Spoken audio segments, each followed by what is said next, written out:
Hey everybody, just a quick ramble to touch again on the whole BetterHelp issue. Since my last video on the subject, I watched a video from Andy Warski, who based a lot of what he had to think about the subject on Memology 101's series. And also I've seen a video from DeFranco, who has been concerned about the number of videos coming out calling BetterHelp a scam because DeFranco takes his sponsorships very seriously. So the biggest point of my previous video was not touched upon by DeFranco, and that is that BetterHelp using their sponsorship and offering free counseling to the people that they are creating this sponsorship relationship with them. It creates a multiple relationship, which is ethically not sound. It is a very unethical thing to do. As per the Code of Ethics from the American Psychological Association, I left a link to that in my previous video, but of course I'm getting drowned out on this subject because, you know, the little guys who might know a little bit about counseling and how it works, they're getting drowned out by the bigger guys who've picked up the story. Like, oh, there's some drama. Let's make a video and just regurgitate somebody. And in my last video, I didn't touch on it all the way, but I know for a fact that BetterHelp vets the counselors that they take, because I tried to apply to BetterHelp and I found out, oh, they don't accept addiction counselors yet. They only accept LPCs, LMFTs, and LCSWs, right? I did say that much in my video, but I didn't make the point that, yes, they do vet the people that apply to be counselors with them. And, of course, Memology 101, in his long series, called into question whether or not they vet their counselors, because he's just going on their terms of service, didn't actually try to apply to be a counselor with them, which I did in the past. And then Andy Warski makes his video and just parrots what Memology 101 said about it without fact-checking it, right? And I see Andy Warski's video that happened after mine, and I'm like, God damn it, I know I touched on that, and my video came out before his, but, you know, I'm a small YouTuber. No one's fucking watching, right? Also, Memology 101 said, oh, there's a whole bunch of people who have had similar experiences where they were, quote-unquote, rejected by BetterHelp for counseling and given the same form letter which says, please seek face-to-face counseling in real life, because your score on this questionnaire says that you probably have something that we are not equipped to counsel. And then they make this this big thing about it, like, oh, they're only taking the people that think that they're depressed and maybe aren't, you know, or maybe are just slightly, and they're passing off all the hard cases onto other counseling services. And what they don't realize is that this is standard fucking practice, that if you cannot counsel somebody because their problems are not within your scope of practice, or you do not have the ability to handle the symptoms that they are saying that they have, you refer them to somebody who can. Standard fucking good practice, right? I understand this as a clinician. I said this in my previous video, and yet, you know, I was addressing Memology 101, putting this in his series, that this is a horrible thing, right? And then I see Andy Warski fucking parrot it in his video. And I'm like, I've already addressed this, but nobody's watching. Nobody's watching.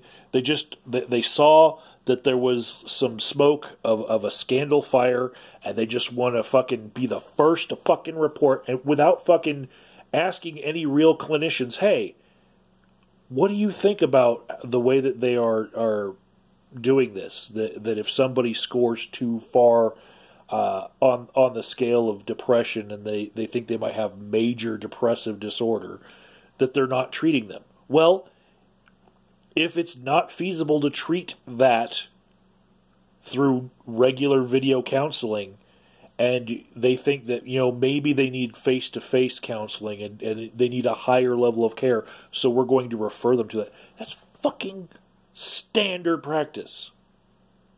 Right? It's not them passing the buck on to some other service and only taking the easy cases. They're only taking the cases that should properly be taken by this video service style counseling. Right? It used to be that counseling over, telecommuting counseling, whatnot, it used to be completely not used at all. It used to be taboo, like, how can you read someone if you're not in the same room with them, right? And then slowly it started to creep into mainstream practice, right? But still, there are some things that are reserved for only face-to-face contact counseling, right? Because it's just understood that those things are way too serious to be doing, over Skype, over a video chat. You really need to be able to see how they're reacting. You can't have like a choppy fucking video camera, hiding certain cues that you might have been able to see if you were in the same room with them. Plus, you have no recourse if they're calling in from someplace that they haven't let you know where they actually are, and they say, take a steak knife and start cutting on their arm. What are you going to do? You don't know where they are. You could call emergency services for them, but then, where the fuck are they? What if they're using NordVPN, one of those other services that these YouTube sponsors like to shill out? It wouldn't be too far off for somebody to have used two products that Philip DeFranco has pushed before, in tandem with each other. So, yeah, there are certain things that it is far better for them to refer potential clients to the appropriate level of care for. I already fucking touched on that, and to see people still parroting that line and see Philip DeFranco have to, come out with the video that I just saw today, I'm like, man, we could have squashed this before it snowballed into a whole bunch of people believing some fucking bullshit. And I tried with my video, but, no one's watching because I just don't have that big of a fucking audience. And I got a little pissed off at first, but, I'm no longer one of those people who thinks that everybody wants to hear my opinion about everything. But I remember when I was that YouTuber like 5 years ago who tried to chime in on every fucking story, even if I didn't know a lot about it, or know a lot about the subject. And I did follow drama too, so I'm not going to hate too much on them because, it wasn't too long ago that I had to fucking grow up. But hopefully people learn from this. Anyways, I got an oil change today. It took 2.5 fucking hours. I'm not feeling good after that because I was like waiting at the DMV. And I'm ready to go to drive 4 hours again to Grand Junction and eat lunch at Roosters and then go see the Skeptic Feminists' next murder trial hearing. This will be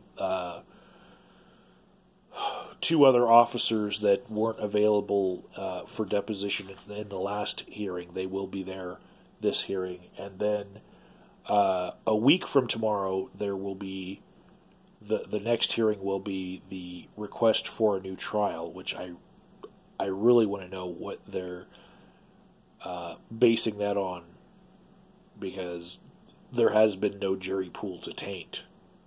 So, whatever. If you want to see me tomorrow for lunch, meet me in Grand Junction at Roosters, just a couple blocks from the courthouse. And we'll have another chicken and murder trial talk. All right. Later, guys.